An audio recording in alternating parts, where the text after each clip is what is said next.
Hallo liebe Freunde, mein Name ist Robert vom Rabenstein und ich begrüße euch zu meinem neuen Video. Heute möchte ich euch etwas sehr Cooles vorstellen, nämlich den Trangia Spirituskocher von der schwedischen Armee. Und den zeige ich euch jetzt mal ein bisschen genauer. Viel Spaß damit!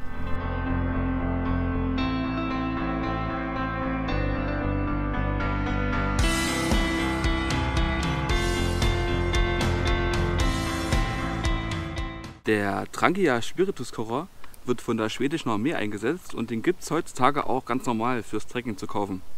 Der ist sehr beliebt, weil der Hintergrund ist, dass, ja, wie viele nordischen Produkte, ist das Ding sehr, sehr langlebig, sehr gut gebaut und wird sehr gerne benutzt und zum Trekking mitgenommen. Das ist ein Spirituskocher, das heißt, da wird Spiritus reingefüllt und dann wird, wenn er gasförmig ist, kann man es oben anzünden und der Kocher funktioniert durch Verdunstung und oben das brennt. Den Spirituskocher gibt es entweder einzeln, so wie ich ihn hier gekauft habe, oder es gibt ihn im Zusammenhang mit zum Beispiel so einem schwedischen Kochgeschirr. Und das schwedische Kochgeschirr besitze ich hier in dem Falle schon seit 20 Jahren ungefähr, hatte ich aber ohne Kocher gekauft. Das zeige ich euch mal kurz. Das besteht nämlich aus 3 Teilen. Einmal ist hier das obere Teil, das ist wie eine Pfanne und man hat hier so Laschen, wo man einen Stock durchführen kann und das damit quasi verlängern kann und so aufs Feuer halten kann. Dann besteht es aus einem Kochtopf. Wie ihr sehen könnt, bei mir ist alles schon ziemlich lange gebraucht und den kann man hier auch übers Feuer hängen. Man hat hier einen Punkt und dann noch einen zweiten zum Ausgießen. Relativ praktisch. Und das dritte ist hier diese Schale. Und die ist gemacht für den Trangia Kocher. Die zeige ich euch jetzt noch mal ganz genau.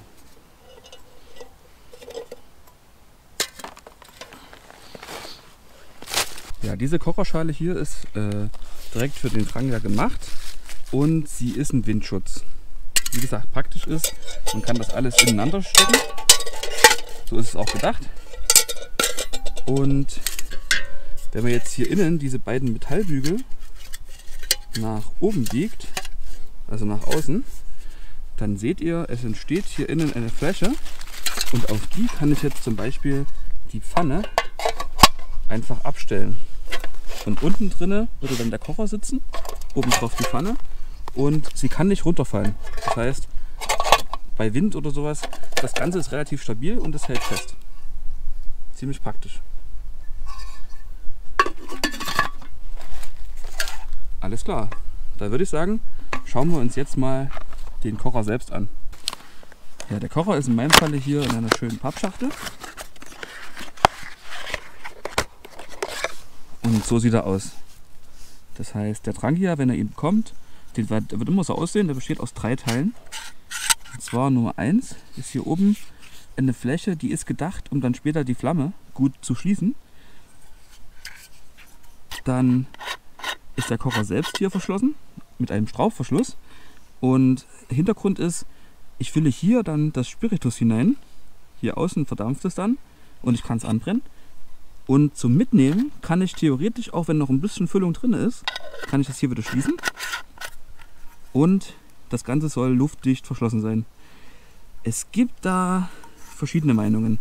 Die meisten sagen, dass der Trangia sehr, sehr dicht hält. Und es gibt Meinungen, die sagen, der Trangia wäre nicht besonders dicht. Das liegt daran, wenn zum Beispiel hier dieser Dichtring fehlt.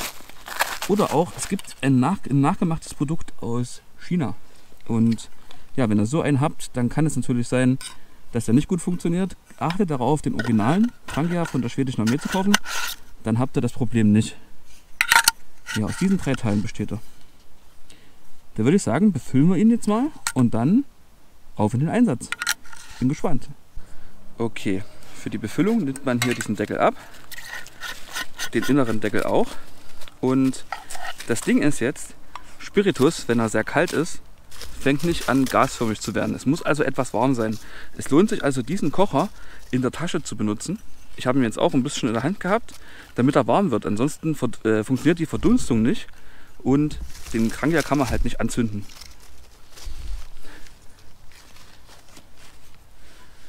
Um den Trangia zu befüllen, stellt man ihn ab, Man nimmt etwas Spiritus, ich habe mir hier welchen abgefüllt und füllt ihn in die Mitte rein. Dabei achtet man darauf, dass man das maximal 3/4 voll macht, also nicht komplett voll. Ich habe bei mir jetzt auch nur eine kleine Menge, wie ihr seht, weil der nur für den kleinen Kochvorgang gedacht ist. Füllt man hinein und ja, dann ist er eigentlich schon fertig befüllt und kann entzündet werden.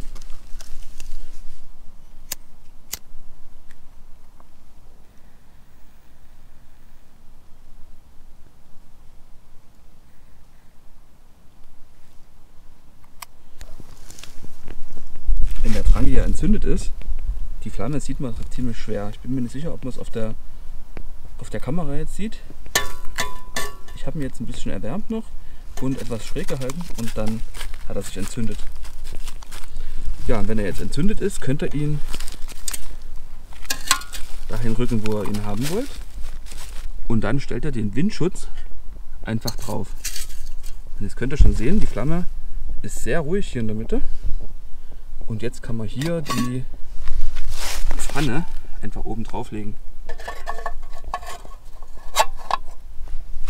Genau. Und hier habt ihr noch ein kleines Loch, da könnt ihr hineingucken und seht, wie der Kocher innen funktioniert. Ein wunderbar schönes Feuer. Sieht sehr cool aus. Jetzt wird sich hier die Fläche erwärmen. Ja, ist schon heiß. Und da kann ich jetzt mein Essen drauf machen. Bei mir gibt es heute Eier.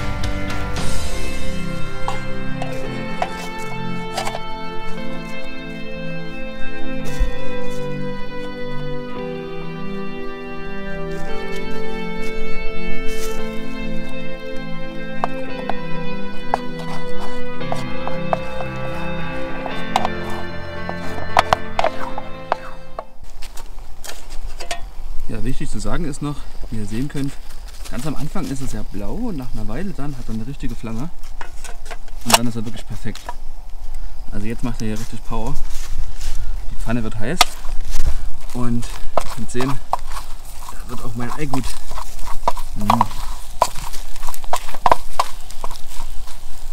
Ich benutze hier meinen Pfannenschaber, den ich mir selber geschnitzt habe. Das Video, wie ich ihn geschnitzt habe, verlinke ich euch mal hier oben rechts. Wenn ihr Interesse habt, könnt ihr euch mal angucken.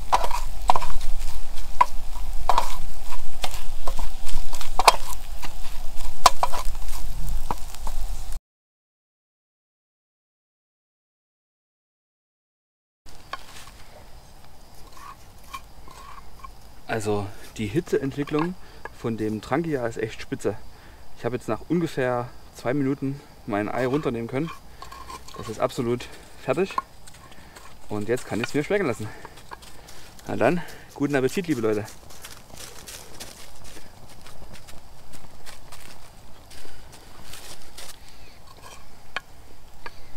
Na gut.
Ja, wie ihr sehen könnt, Das ist ein bisschen eingebranzelt.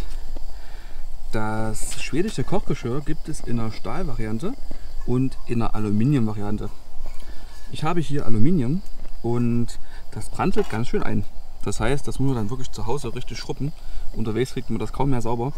Ich hatte jetzt auch kein Öl oder keine Butter dabei. Ja, darauf müsst ihr achten. Müsst ihr halt schauen. Das Alu ist ein bisschen leichter natürlich. Stahl ist etwas weniger anfällig und ist halt auch robuster. Trotzdem, ich habe mein Kochgeschirr, wie gesagt, schon 20 Jahre und es ist immer noch genauso gut wie am Anfang. Also ich kann es sehr empfehlen. Von der Größe her ist das schwedische Kochgeschirr ungefähr so groß wie das von der Bundeswehr. Und das von der Bundeswehr besteht meistens aus dem Pfannenteil und einem Topfteil und ansonsten sind die fast baugleich, ganz ähnlich. Das von den Schweden hat aber wie gesagt noch den Windschutz dazu und passt perfekt mit dem Trangia zusammen. Das ist echt klasse. Wenn man dann fertig mit dem Kochvorgang ist, nimmt man den Windschutz hier einfach wieder runter. Den kann ich einfach abnehmen. Stelle ihn irgendwo daneben, lässt ihn abkühlen und dann ist der Trangia nur noch für sich und den kann man jetzt ablöschen. Entweder man nimmt hier den kleinen Deckel, der hat aber allerdings hier so ein Gummi, das heißt, den würde ich nicht auf die Flamme tun. Irgendwann schmilzt nämlich sonst der Gummi ab. Deswegen nimmt man dafür den äußeren Deckel.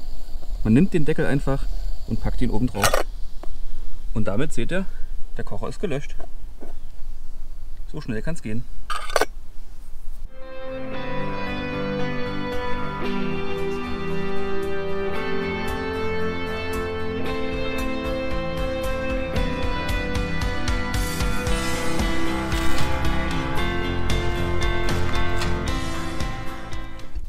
Beim Trangia solltet ihr dann darauf achten, dass er möglichst trocken ist, dann läuft auf keinen Fall was raus.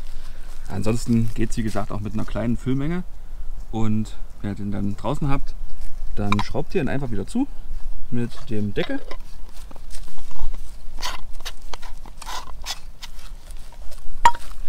Und anschließend der äußere Deckel. Und dann habt ihr wieder einen geschlossenen Kocher für das nächste Mal. Der kühlt relativ schnell ab. Ich hatte ihn ja jetzt ungefähr so 10 Minuten im Einsatz, würde ich sagen. 2 Minuten davon gekocht. Und der ist super schnell wieder abgekühlt. Also ungefähr eine halbe Minute später ist er schon wieder kühl und ich kann ihn einpacken.